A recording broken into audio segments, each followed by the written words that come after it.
Welcome back to a Hearthstone Report, and I believe it might be record time again because we're seeing the second wave of nerfs and card changes in the Ashes of Alpha expansion. It has been out for about 2 weeks now, so we've been getting weekly updates, which is an absolute record for Blizzard, and kind of indicating that they are aware of the problems that are currently going on in the game. So we're going to give you all the changes that are upcoming, not live yet, but upcoming, and walk you through the cards and mechanics that are changing. So, JJ, let's start right off with it.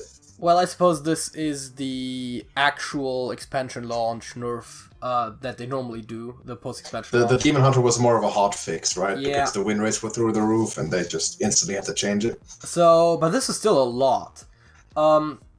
So, I guess let's go into this in the order that they have them here. They said that first of all, the change should be coming relatively soon because it said early next week and that was posted at the end of last week, so that should be relatively soon. Also, they said this was likely going to be the last balance patch for this expansion for a little bit at least, so they will actually let it play out for a bit, so that's nice. We'll see how it turns out, yeah.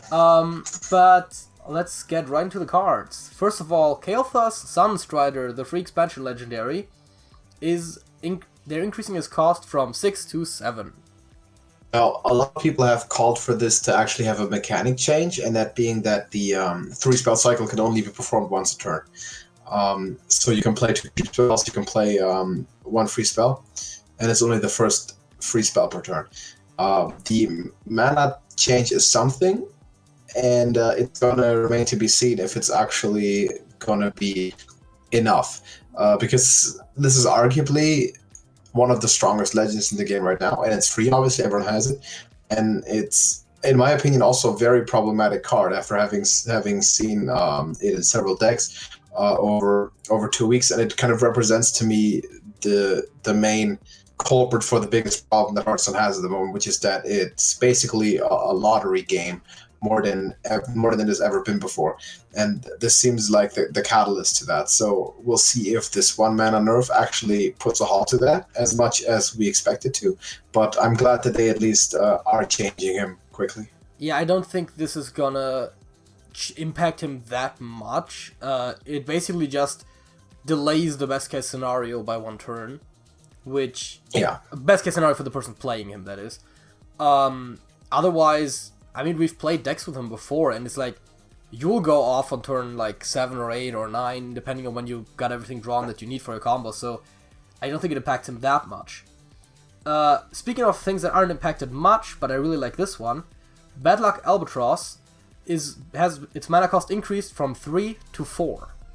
So, I'm not sure. Okay, I don't like this as much as kael'thas, but I feel like it makes sense. It's generally not that the card itself is very strong when played on curve, but the problem is that it's just played so much as a neutral and widely available card that they took a little bit of a change to it. The issue, of course, with this is it disrupts Highlander decks quite substantially, and there was up until this point, there was never a downside to playing him in every deck because he had vanilla stats for the cost. Yep. And you would have the added benefit that if your opponent were to have a Highlander deck or were to play Zephrys, Alexstrasza, that might kind of throw a wrench in their system, or Pure Paladin. And especially if you play 2 of them, 2 of the Albatrosses.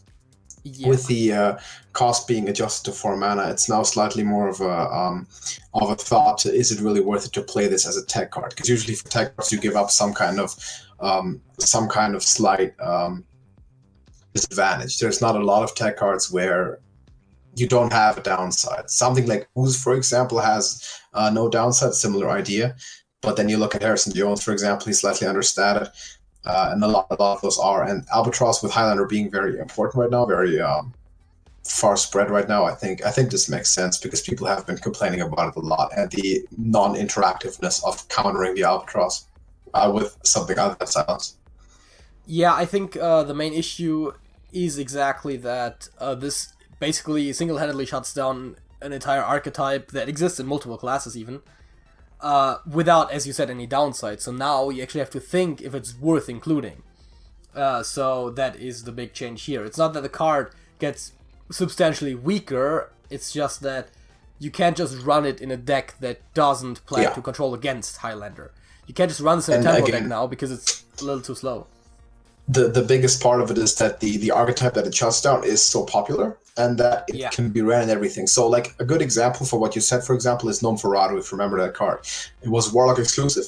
It was an epic card, and it completely shut down an archetype, which was Kingsman Rogue at the time, but it shut down one archetype in one specific class. So, and it was not understated. It was River Crocodile stats, 2/3 for mana. So, same exact idea, but the Albatross is just far more wide-reaching because you'll see it every game.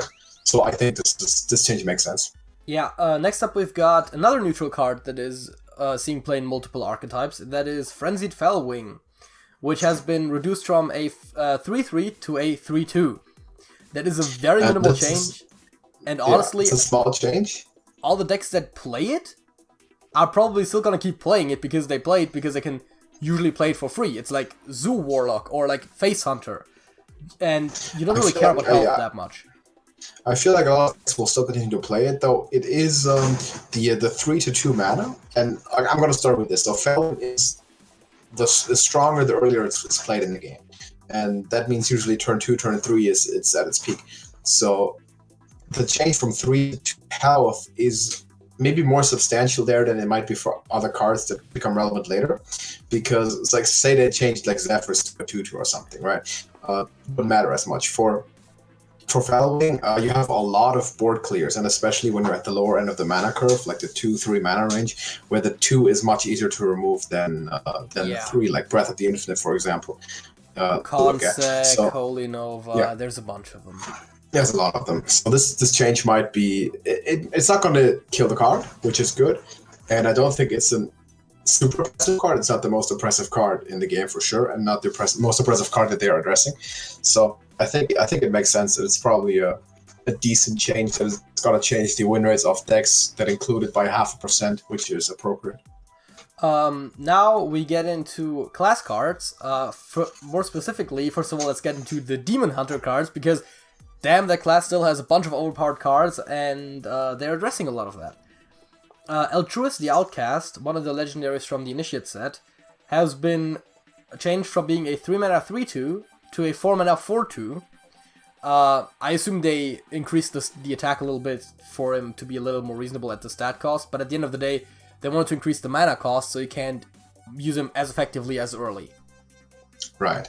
So I guess that this one also a similar argument to kael'thas. A lot of people wanted a mechanical change. People wanted, for it to either be capped at a certain amount of times that the effect can return, or that it at least doesn't hit face. So then they changed neither of those, but they upped the cost by 1. I'm not sure if this is a huge change, especially as the extra 1 attack, but it can't happen quite as early. So, for example,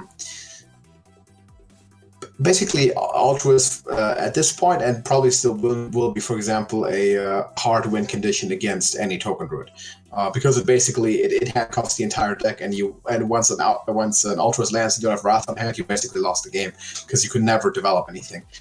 And delaying that by 1 turn might be just enough to balance the matchup a little bit more in that situation, sort of like the Frenzy Fellwing turn, but he's still going to be pretty much equally strong when he is on the board. And for his mana cost, just the delay is quite important, because Demon Hunter plays very fast. Yep.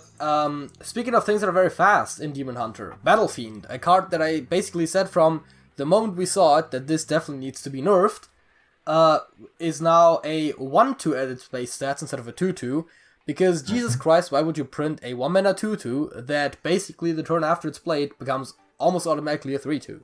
That's a lot of stats for 1 mana. That was a classic power creep, because we started off with Enchanted Raven, which was a 1-mana 2/2 for Druid as a class card. Then it got slightly power creep by Blazing Battle Mage, which was the same but neutral, not a beast though. And now this is even better. Class card again, but probably too strong. So I feel like this is a much better change, because you still have the opposite of it growing bigger than 1 or 2 attack. Yeah. But the slight downside of it, if we can call it the downside of it, just being a 1/2 attack. Honestly, I always thought this is what the card should have been. They should have just printed it like this. Absolutely. When we were going through the card reveals, like, we didn't even know the full Demon Hunter card list or anything. I saw this and I was like, this could just as well be a 1-2, and it would be fine. Demon Hunter has, like, I want to say Demon Hunter has 3 of the top 5 1-drops in the game right now. I mean, I think it's also a little bit that they wanted Demon Hunter to be a little more powerful than the other classes to make sure people played it when it first came out. Yeah. And now they're reining it in. It's dumb, but... turning it back, yeah. It makes sense. Blade-Bound Adept, they also reduced its attack by 1. It's now a 6-4. I think it's also very reasonable. Yes, definitely reasonable to change it a little bit. Maybe it would have been more effective to change the damage it does as a battlecry, because that's usually the bigger killer.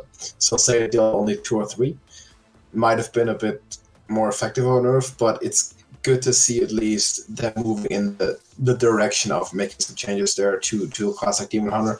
And I've said this before, you don't have to fully kill a card with nerf it to the ground. When you take a look at several cards and change them a little bit, that can help out enough to where you end up with an effect that's cumulatively enough to adjust the class as it needs to be.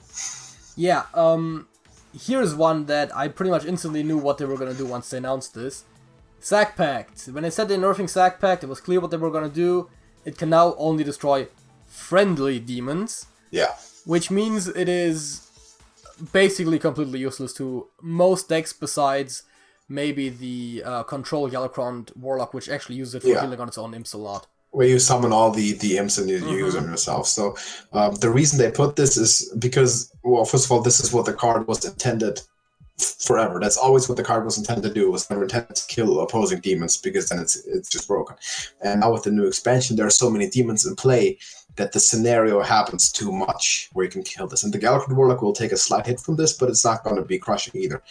So I think this makes sense, because this is exactly what the cards are supposed to do, and they could have printed this from the start, because that's what they meant. Now, also, people say now you can play Jiraxxus, which is only a metaphorical thing. You still, you can literally play him without it dying to Sackpack, but it's still terrible. So you probably won't see him anyway. But yes, Jiraxxus now no longer can be killed by it, which is good. You can kill your own Jiraxxus, though. If you play your own Jiraxxus, you can suicide with Sackpack. But that's what I was going to point out. Jiraxxus, the problem is that people don't run Sackpack that much, or they didn't at least, until Demon Hunter came out. And now there's 2 classes that have demons, and even other classes have 1 or 2 demons now, and there's a couple neutral ones that are pretty good. Exactly. So obviously this card has been changed. But people didn't run Jiraxxus when no one ran Sackpack. Well, but once Zephyrus came around, it's pretty much like, now you definitely can't play Jiraxxus, because it's like, dies to Zephyrus. By the way, which is another point, right? This makes Zephyrus ever so slightly weaker. Not to a point where it affects in any way how often he's being played or anything like that. No. But it is worth considering. Of course, the Albatross nerf makes Zephyrus stronger, so it's kind of a bit of a give and take there. Here's something interesting. Blood Bloom has been changed from 2 mana to 4. If you don't know what Blood Bloom is, that is because it's not in Standard. Correct. So this is probably some wild joke that I'm too standard to understand. So can you explain to me at all why this happened? It is a Warlock spell that reads your spells. I think it's your next spell costs health instead of mana. I know what it does, but I don't know why this is necessary, because I don't have any idea about the wild meta. Is there some Mechathune stuff going on? I think there was a deck. I think there was a Mechathune deck that ran this, yes, but I think I don't know what it was exactly, but apparently it was very dominant in Wild discard, and they changed it. For me, this just means that I'm gonna be able to get some gold, I believe, some dust, I believe, because I think I might still have one lying around somewhere. If you have it still sitting around, there is your best opportunity to dust it, but it's a wild change only, so I can't really speak on it. There's a change that you can speak on, though, and that is, for Paladin, the Librum of Justice, for some reason, was changed from being 6 mana to being 5. Now, so they buffed this. Yeah. I know that the Paladins all had pretty bad win rates, at least the Libram and Libram Pure and those. I think Murloc Paladin is doing reasonably well, but that has nothing to do with the Libram. So on the one hand, I can see how making a card stronger that is an important piece in a struggling deck makes sense. On the other hand, the 1 or 2 times I've seen it played, it was free anyways. Or really cheap because of all the cost reductions. Now you get it free to be free quicker. Yeah, that's the problem, right? I don't see how this matters much, because your buffing the cost of a card that by design gets reduced during the game anyways. Yeah, that's true. It accelerates the process a little bit. I guess so. Paladin is one of the weakest classes right now. I think it's like Paladin, Shaman, or whatever. They're not doing very well in overall standings. So I feel like it makes sense that Blizzard has this whole new mechanic for Paladin with the Librams that they really wanted to see play, and they wanted to push it as a flagship model. So they want to make it strong. So I can see how this makes sense. I want to just note though, since they are or have been showing the willingness to actually buff cards over the last couple of balance patches, I really wanna call them out to look at some neutral cards, because there's so many dead neutral cards right now that, as the power level has gone up throughout the game's expansions, are still on the level of vanilla, like basically classics Hearthstone, and are completely unusable. You get cards like Ironforged Rifleman, for example, that can easily get a buff, and there's like dozens of other ones too. You know what really should get either a buff or just straight up be Hall of Famed and replaced with something else is the Beast. Silverback. The Beast. The Beast has always been bad is the problem. Like, I've always said, like, I'd rather play Corehound than the Beast. And that's the problem, because the Beast is a legendary, and Corehound I think is basic. And then expand it to like 10 other classic legends, right? Millhouse, Lorewalker, Natpig, and Stormor, they're all terrible. And even Onyxia. And they'll never see play as they currently are. So the thing is, opportunity there to make changes. At least those have some niche upsides, like Millhouse is, like, if you can play him on 2 and your opponent doesn't have spells, it ends up being pretty good. Of course, it's rarely gonna happen, right? Natpegel has some extra draw. Lord Control can prevent your opponent from playing their key spells for strategic reasons. It's like, they're not gonna be played. But at least there's theoretical use. Theoretically right. But then again, like, theoretically, I can play the Beast in a self-silence deck, right? And that value. The thing is, even then, it barely has good enough stats to justify it. Ever gonna happen. Because you have better self-silence targets.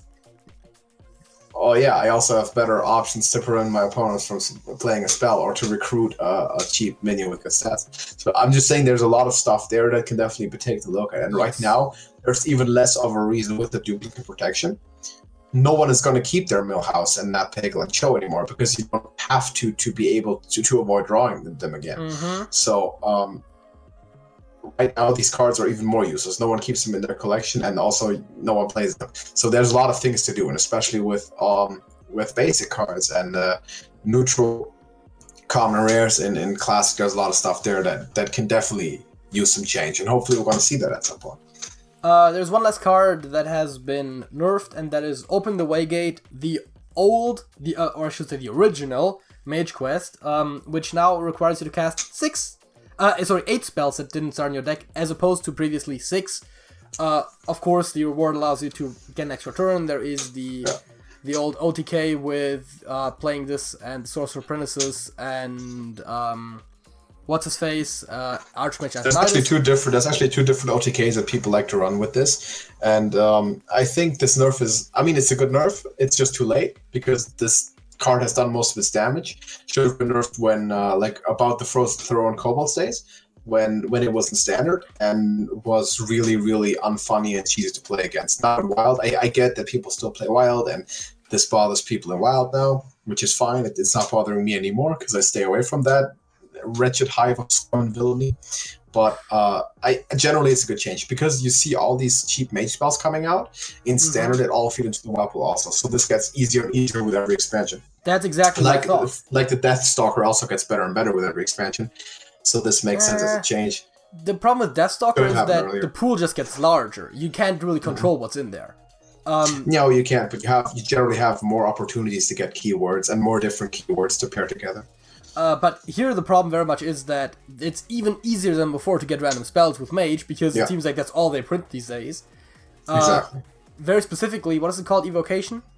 The legendary spell where it just fills your hand with random spells. That can do the quest by itself. Exactly, and I think that is why they are changing it to be a little more reasonable. Yeah, and this quest is also ran exclusively in OTK, like you said. You either get the Arcane Giant Alexstrasza or the Sorcerer's Apprentice Antonidas OTK, which neither of those are particularly fun to play against. So that doesn't I think make sense. Arcane Giants it is a good change. Yeah. Akijai, you tie him up, you Alex, and then you deal 16. So all of the cards that aren't good. free are refundable, which is to say, not the initiate cards unless you crafted golden versions, and obviously not Zack Pack because it's basic. Everything else, disenchantable. For full dust, once the patch goes live. Very important. Which means that. Wait till you see the message that the things change. Don't just disenchant them. That first, and also if you are not currently right now playing it, that means you do dust them. Because you can always recraft them for the exact same cost, but if you don't want to, you made a profit. Yes. Also, you could potentially pull them again after you've run through all of the duplicate protection stuff. So, if you're still opening packs, there's even more of a reason to disenchant them if you're not currently using them. There is there's a couple more things. First of all, Battlegrounds. They changed Millhouse again. Because at first, he was too weak. Then, he was too strong. And now, they're making him slightly weaker again. Now, everything stays the same. He still starts with 3 gold, which is what they recently changed. Minions still cost 2, Refresh still cost 2, but Tavern Tiers now cost 1 more. They cost 1 more. Which basically is kind of what he was originally, where he's always 1 behind in mana, except that now he's not 1 behind when it comes to buying and selling and everything. Right. But just for upgrading. Just for upgrade. Now, I'm not on top of the Battlegrounds meta anyway. I stopped playing when the Tavern Pass was a thing. I don't play Battlegrounds anymore. But I know a lot of people still do like it. And they care about this, but man, it seems like if this doesn't work and this is not now fine and balanced, you gotta just remove the guy and write him off as a failed experiment because you got too edgy with what you're trying to do. I think you just need to keep the cost in line because it's a very complex game. Yeah. So bug fixes. There is a couple of them, and there's one that I was really confused by for a bit. And they finally fixed it. The lurker below is now a beast. Yeah, why was the lurker below not a beast? That's stupid. The thing is, right, it obviously should be a beast to be consistent with Cosmic North Sea Kraken. And they said, after they revealed the card, it wasn't a beast, they said somewhere on Reddit, some Hearthstone dev said, that they were going to change it, and I quoted that when we reviewed the card, and then I looked at it in the game once the expansion was added, and I was like, wait, so it's not a beast. Yeah. And now I felt like I was spreading misinformation, despite it being from an official source, and now they finally added it, so everything I said is true, it is a beast. But we were on top of the curve right from the start. That is correct. Yeah, so they fixed a tracking issue with 500 wins for Demon Hunter, apparently that was not awarded correctly. I don't even want to know about the people that found this out, because Jesus Christ, it hasn't been out for that long. Nope. They fixed the bug where Zephyrus wouldn't offer lethal. Those happen all the time, so yeah, they keep tweaking Zephyrus, good stuff. And yeah, he has been updated to reflect the changes to the cards. Guess what? The other classic cards that we've already I wouldn't consider that last one a bug fix, actually. As a side note. I mean, it's not a bug fix. It's just you know. Yeah, no, but they listed under bug fixes, which is why. I think it's just miscellaneous. They have to do it every time they change a classic card. I guess that is relevant. So that's all the changes that are coming to us right now. Let us know what you think in the comments. I think if I had to rate it, like I'd say 8 out of 10 in terms of an update. It addresses some of the issues. I'm fairly confident that some of the issues are addressed correctly, like Demon Hunter. I'm not confident the issue of kael'thas has been addressed sufficiently. That's something we're gonna find out as the game. I have one weird question for you. What's that? Does this patch make Demon Hunter better or worse? It makes it worse. Because remember Sack Pact? No, but it makes it worse, I think. I mean, you'd have to think so, but I'm personally a little miffed about Sack Pact, especially since it is the anti-thing against that class that they gave all the overpowered cards. But I understand that it very much makes sense the way they changed it. And I mean, it's not like Warlock is behind Demon Hunter in any way, right? Like those are the most winningest classes, and the Galakrond Warlock is just as strong. So if you just nerf Demon Hunter into the ground, then Warlock would get even stronger. But the thing is, the Galakrond Warlock is probably the only one that actually doesn't really care about the Sack Pact nerf. And most of the decks that do care are Highlander decks, because of Zephyrus. Yeah, but it was a very good tool against Demon Hunter. I wouldn't be surprised if the win rate between Demon Hunter and Warlock doesn't change much, even though the Demon Hunter nerfs. I would be surprised if Galakrond Warlock still came out to be the top deck after this by a bigger margin than before, because we'll see what happens to the Druid, obviously, with kael'thas, and that's generally very much a slot machine, so it's not going to push further than like 52% as a win rate, whereas a deck like the Warlock definitely has a potential of going above 55. And then, of course, you have a lot of hunters and warriors and rogues sort of way that haven't really gotten hit by this, that might now have no territory. Some of the hunters run the Fellwing, so it's a very minor thing. Oh, that's actually another thing, by the way, that one of the most minor changes. Fellwings are more susceptible to is Sharpshooter. Yeah, that's another one. Though I'm not sure if you're playing a Sharpshooter, you're probably a rather aggressive hunter. You're probably not going to be bothering killing a 3/2. But you know. Well, if you're in a mirror, then you have to. I mean, in the mirror, yes, I suppose. I think that's actually a prime target now for Sharpshooter, but we'll have to wait and see. Let us know what you think about these nerfs and changes in the comments, or in our personal Discord server. I should say personal, it's a public Discord server, link in the description. It's the TrashcanTV channel Discord server. We have a lot of great people in there, great community. They're all Hearthstone nerds, and you can join in there for free. I said link in the description, just click it and you'll be redirected, and you can hang out with us and our community and talk Hearthstone and complain about whatever mechanic right now is the strongest and most oppressive, and let us know what you think about this particular change. Do you like it, or do you have some problems with it? Let us know. But other than that, drop a like on the video and subscribe to the channel if you haven't done it yet. We got all the news update that you need. Anything happens in Hearthstone, balance changes were on top of it. We got the report, and of course we got plenty of gameplay and deck building and research throughout the weeks, keeping you on top of the meta, and make sure you'll be successful on your ladder excursion. But until next time, JJ. That's it. That's it.